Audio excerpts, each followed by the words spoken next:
Mr. Fadnavis, thank you so much for taking out time for us. At the outset, would like to tell you that this interview is not going to be about, just the controversy that's raging about Eid al-Mushkil, about what you did, about what Raj did. I'm going to ask you questions that concern Maharashtra, and I hope, sir, you're ready to take all of my questions. So I begin with a story that Times Now broke 48 hours back, which is about one of your serving DGPs, Mr. Rakesh Maria, who was examined by the CBI. The CBI tells us we examined him and along with him 2 other officers. I will take you back to September 2015 and ask you, sir, exactly what prompted you sacking him from his position, because you definitely did remove him before 3 weeks before he was to demit office. What prompted your decision, sir? See, first of all, I must clarify that we don't have any official knowledge about he being examined. We have all knowledge, we are telling you. You may have, but Right. officially nothing is conveyed to us. So far as his transfer that time is concerned, there were 2 things. Yeah. One, of course, was that he was to be promoted. After 3 weeks, we could have promoted him. We promoted him a little early, but that is not unusual. Many times we do that. All right. So we promoted him and we shifted him. But secondly, yes, even that time, actually questions were raised. Yeah. Why he is taking a keen interest into investigation, because although Mr. Maria is known for taking interest in the crime investigations, but still there were quite questions raised that a commissioner normally doesn't take so much of interest into investigation. Yeah. So that was also a controversy around him that time. Before that, the controversy of Lalit Modi was also, but although he gave a clarification on the Lalit Modi controversy, and we said, okay, this is a clarification. So I thought instead of going into all these controversies, anyways, he is going to be promoted after 3 weeks, and there is always a policy that we promote people quite early. So we promoted him and shifted him. Mr. Fadnavis, my question to you is this, that did you at any stage feel that the entire investigation into the Sheena Bora case, and you were following it very closely, was not happening in a fair manner? Do you think that perhaps there was at some level an attempt to shield Peter? Why I ask you this question is this, is the reason that till the time Mumbai police had this investigation, there was nothing happening in terms of or in the direction of Peter. The minute it went to the CBI, the first development was the arrest of Peter. Did you think at any stage that an attempt was being made to shield him? See, if I say it today, it will be something like I'm thinking it now. But let me tell you frankly, I was always briefed on this case that the involvement of Peter directly is not seen. Okay. That was briefed to me for a long time until I decided and I gave it to the CBI. Now, after looking at his role, what CBI sources tell me and what I have seen on the media and what I have followed the investigation, now the role is clear. So, of course, that's strange. That why Peter's role was not established that time. Okay, so it doesn't come as a surprise to you that 3 of your top officers were questioned or examined by the CBI. You perhaps somewhere expected this to happen. Now, of course, knowing all the facts of this case. See, even today, I would again say that there is no official communication to us that any of our officers are being examined. Okay. So it's inappropriate for me to say anything about that. All right. All right. Now coming to the controversy that clearly refuses to die down. Mr. Fadnavis, why did you call for a meeting where you had the guilt people on one side, you had Karan, Mukesh, Bhatt, everybody on one side, you had Raj on the other side? Sir, did you call for this meeting? Did you initiate it, or was it on the request of either Raj Thackeray or the guilt people and you just agreed to it without giving much thought to this? See, I would just say that first Mr. Karan Johar met me and I assured him that don't worry, your film will be released, whatever it takes. We will ensure that no Gundaism will be permitted. We also took action on 15 of the MNS people. We put them into jail. Finally, after some time, the people from film fraternity, from guild, gave me a sense that they have achieved some negotiations between themselves, between Raj Thackeray and them? Yes. And they actually, in a way, told me that they don't want to go to his house. Okay. So they wanted me to settle it. Okay. So I said, if everything is agreed, Yeah. on a Diwali Eve, putting 2,000 policemen on road to protect a cinema in a vulnerable city like Mumbai, my police has many duties to do. And on a Diwali Eve, I put them to protect a cinema. Although it's my duty, I would have done it. So I said, it's okay. If something is agreed, let it happen. And even here, what transpired, I must tell you. Initially, Mr. Mukesh Bhatt told that we have resolved that since our films are being banned in Pakistan, since our actors are being banned in Pakistan, since our media is banned in Pakistan, we have resolved that henceforth we don't want Pakistani actors to be part of our films. Right. He said we took them because that time the government policy was cultural exchange. Then they said that they would show a slide to pay homage to the Matyas. Till then it was okay. Then they said that on their own they have also decided that they would contribute to the Soldiers Welfare Fund. That time Mr. Raj Thackeray intervened and he said you have to pay 5 crores. Okay. I intervened and I said there cannot be such precondition. I said if you have decided on your own to pay, that is okay. If you don't want to, don't pay. And the amount can never be specified. If you have decided, You said that. Yeah, absolutely. I said if you want to pay whatever your patriotism tells you, whatever you feel like, you can pay, but it is not a precondition. And on that note, the meeting was finished. We actually exchanged greetings. They went away. And on that day, if you look at what I spoke, if you look at what Mr. Mukesh Bhatt spoke, Mr. Mukesh Bhatt also told the media same. He said that Chief Minister said that it's not compulsion. I think why did it was made such a huge... So yes, I remember Mr. Mukesh Bhatt came out of Varsha and he made the statement to the media. But my question to you is that why then this entire feeling in the industry that Mr. Fadnavis either pushed Karan to accept or agreed to pay up 5 crores or did not put his foot down and ask Raj to back off when he was asking for 5 crores. This is the feeling that the industry has. That's what they're talking about it. See, this is not feeling in industry. Yes, few people in industry are talking. They don't know the facts. They must inquire into the facts. They are going by media reports. And nowadays it's a fashion that everybody, gives his bite on a basis of a media report. They should ask Mr. Mukesh Bhatt. He was there. Mukesh Bhatt is chairman of Producers Guild. He was present here. You think, sir, that one of these people from the team of the Producers Guild, it could be anybody, somebody went back with this impression that you did not do enough? If that is so, it is very unfortunate because I have been always standing behind them. I told them that don't worry, even if nobody agrees, your film will be released, nobody can stop. And it is not about just a talk, plain talk. I showed my resolve. I arrested 15 MNS people when they tried to demonstrate before a cinema hall. Fine. Mr. Chief Minister, do you think that this could have been handled better? That you could have called Raj Thackeray separately, you could have called the guild people separately, that somewhere this was a miscalculation? See, firstly, I would say there was no calculation behind it. So there cannot be a miscalculation. Secondly, maybe yes, but it's afterthought. Ultimately, today after creating so much of controversy, I may say yes, it could have been handled better. Okay. But I think that time what I thought right, I did it. You think all you did was all right? Yeah, I think you don't regret doing what you did. No, why should I regret? Was there? There was nothing on my part. I was not going to be benefited by that. Okay, all right. Now, coming to the issue of Zakir Naik, Mr. Fadnavis, so what has happened is that the MHA now says that they have enough evidence to sort of declare Zakir Naik and his organization as unlawful organization. Your government is still investigating. You're still about to send the final suggestions to the government in Delhi.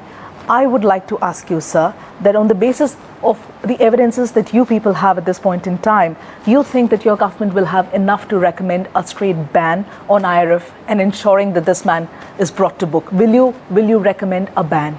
See, first thing is we have enough evidences that we can take legal action on him. Enough evidences. Okay. Yes. Secondly, many evidences which we have collected are in the domain of central government. Like the money transfers, we cannot investigate. The central government can investigate. So we have given everything to the central government. What is in our purview, we are working on that, is all the speeches which he has given on different occasions, and whether he tried to create hatred, whether he tried to establish dominance of a religion on another religion, by which hatred was spread. On that we are working. We have enough of his speeches, and our legal team is working on it. So that would come in our domain. Rest will come in the central government's domain, but central government has entire domain, so it can take a sweeping type of decision.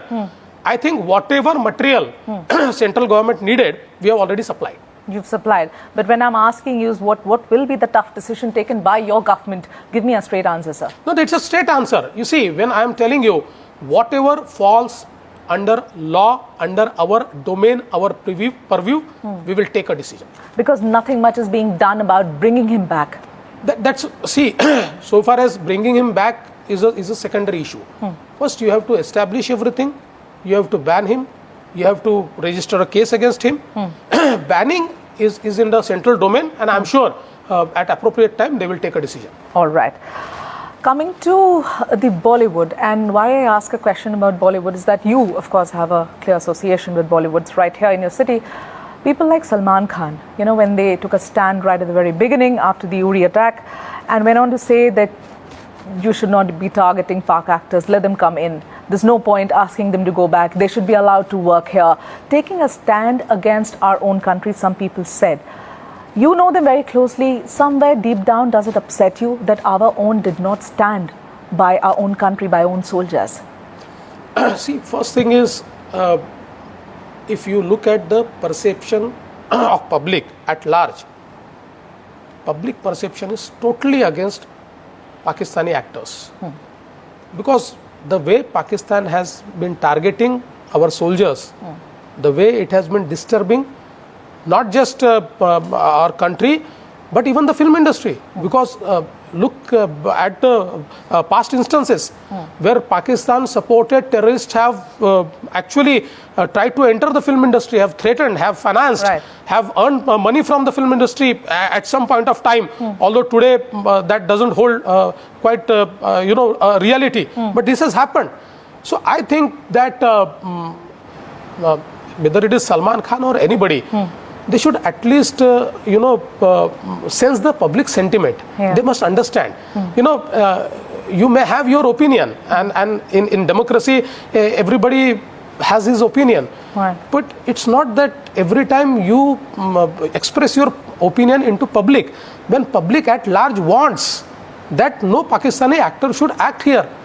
In a peace times, anybody may very well say that artist is artist. He has no geographical boundaries. Yes, correct. That's understood. But at such point, I think if you give such statements, people think that you are insensitive. Insensitive, yeah. But in the light of this controversy, sir, I would again ask you, there are two other movies. One is Dear Zindagi of Shah Rukh Khan, and I think Rais again of Shah Rukh Khan, both that has Pak actors. So can you assure today, as the Chief Minister of Maharashtra, that they will not be put in a situation where parties like MNS and Sena extort money in the name of patriotism, that they will be allowed to release the movie without paying up at least, or forcefully paying up? 100%. I would like to assure you, not only those movies, any movie which has a certification from censor board, whether a Pak actor or a non-Pak actor, once censor board gives a certificate, it's a duty of a state to ensure that the film is released. These films will be released without paying up. No, even the film which you are talking about has not paid. They also don't. And still it has released. Yeah, it has released, and the other films will also release. All right. All right, so that's an assurance coming from you. But on the issue of Haji Ali Essas, again, your jurisdiction, I ask you this question because the other day, last week in the court, when the trustees went to the Supreme Court and said that they are ready to now change the position and give equal rights to men and women inside the Haji Ali shrine, what we did not understand, we figured out later, was that they said equal rights not as per the Indian Constitution but as per Islam. And what it actually does translate on the ground is that till now, men were being allowed to go inside the sanctum and touch the sanctum. What the trustees have now decided is that men will also not be allowed. Women will definitely not be allowed. Why I ask you this question, and I'm quoting the Bombay High Court. The Bombay High Court in its judgment said that it's the state. The state is equally under an obligation to ensure that the fundamental rights are protected and that the right of access into the sanctum sanctorum of the Haji Ali Dargah is not denied to women. So I ask you this question, sir. A, either you will ask for the trustees to come back to the table and maybe speak to them to change their decision about this because this is a regressive step taken, or do you think there's still an option open to go back to the Bombay High Court? The Supreme Court in its judgment had said that. So would you either consider that also? First thing is, I totally believe that no religion can tell anybody to discriminate on the basis of sex. Right. It's impossible. It's something which is created by human beings, not by the religion. And when the case came to the Bombay High Court, we took a view that there cannot be there cannot be a discrimination. I would urge the trustees of Haji Ali that I think they should rethink on their decision, and they should allow men and women together to pray, because I think the discrimination is even not allowed in Islam. So when you say allowed to pray, you basically mean that they should be allowed, the status quo should be restored, which is what the Bombay High Court said, which means that they should be allowed to go touch the sanctum. That is what the whole fight was all about. Would you go into that direction? Would you tell them that allow the women also, don't stop men for the sake of women? See, normally in the religious matter, and when it's a trust matter, we have a limited role to play. But our role is to ensure that there is no discrimination. On that point, yes, we will request them, we will tell them, and we will ask them to abide by the verdict of the court. Okay, all right. I'm taking you to the issue of Sanatan Sanstha. Why I'm asking you this question is that very recently the government at the centre did inform the Bombay High Court that they did not have enough evidence to sort of ban this outfit. In 2012, your government here, the former government here in the state of Maharashtra, had sent a report to the centre saying that they have enough evidence and they think there's a terror outfit, it should be banned. Your government has recently charge-sheeted leaders and members of Sanatan Sanstha, sir. I ask you this question, you think it's time to ban a radical outfit like that, or rather ensure that it doesn't flourish anymore? First thing, the way Sanatan Sanstha has appeared in few of the killings of some of the social leaders in Maharashtra, I think we cannot allow them to function in this way. That's for sure. Okay. But banning them is a central subject, and even the earlier government from Maharashtra, they sent a proposal to the central government, but the then central government also refused to ban them. You should have enough evidence. So we'll have to establish that these killings which have happened, the assassinations which have happened in Maharashtra and Karnataka, those who have actually done it belong to Sanatan Sanstha, which we are able to establish. B, they have done it under the instructions from the Sanatan Sanstha, which we are under investigation, and we are trying to collect the evidences. Whatever evidences we get based on that, on merit, see, if we get enough evidences, we'll ask the central government to ban Sanatan, but if we don't get, then we will not ask the central government to ban it. But your government is going to go after Sanatan Sanstha and do the investigation. Why Sanatan Sanstha? Any such organization which is into such activities, we'll go by them, behind them. Okay. Now, Mr. Fadnavis, now that you're sitting in front of me, I would use this opportunity to ask you, the BMC elections just around the corner. Are you going to go with the Sena? What's going to happen? I mean, with your flips and flops that we've seen over the last 2 years, very difficult to understand what you want. I mean, you've got a strategy that confuses everybody. No, there's no strategy. See, one thing is that in Maharashtra, we have a coalition government. We are in government with Sena. In the local body election recently, we decided to go with the Sena. I'm asking BMC. I'm coming to BMC. Even in BMC, we want to go with the Sena. There are only two things which we want to ensure. One, we have certain apprehensions the way Mumbai Municipal Corporation is run. Okay. So we want that they should agree to run it in a different way. And at the same time, we have our own strength in Mumbai now. Right. So our strength should also be accommodated. Okay. On that basis, I think alliance is workable. They want alliance, we want alliance. So it's quite likely that we'll fight in alliance. It's quite likely that you will fight in alliance, but you aren't assuring that at this point in time. You see, in every election, even in the past, like in the last election, we were in alliance with them in Mumbai, Thane, Kalyan, Dombivli, but not in Nasik, not in Nagpur. Right. So, I mean, it's the party which will decide. But mostly on the both sides, there's a feeling that we should go in together. Alliance. Okay. Finally, Mr. Fadnavis, you're about to finish 2 years of your tenure here. Sir, your biggest achievement, your biggest failure? See, my biggest achievement would be the Jalyukt Shivar scheme. Okay. The water conservation scheme which we floated. When we took over, 2 years we have faced extreme drought. And we actually tried to transform the challenge into opportunity. Maharashtra is one state where even if all irrigation projects are completed, only 50% land will come under irrigation. The topography, hydrology and geology of Maharashtra is in a way that the water conservation is the only solution, which was ignored. Right. But in last 2 years, we decided that we will make 20,000 villages drought free, and we could achieve 4,600 villages. We made them water neutral. 5,000 villages we will make again.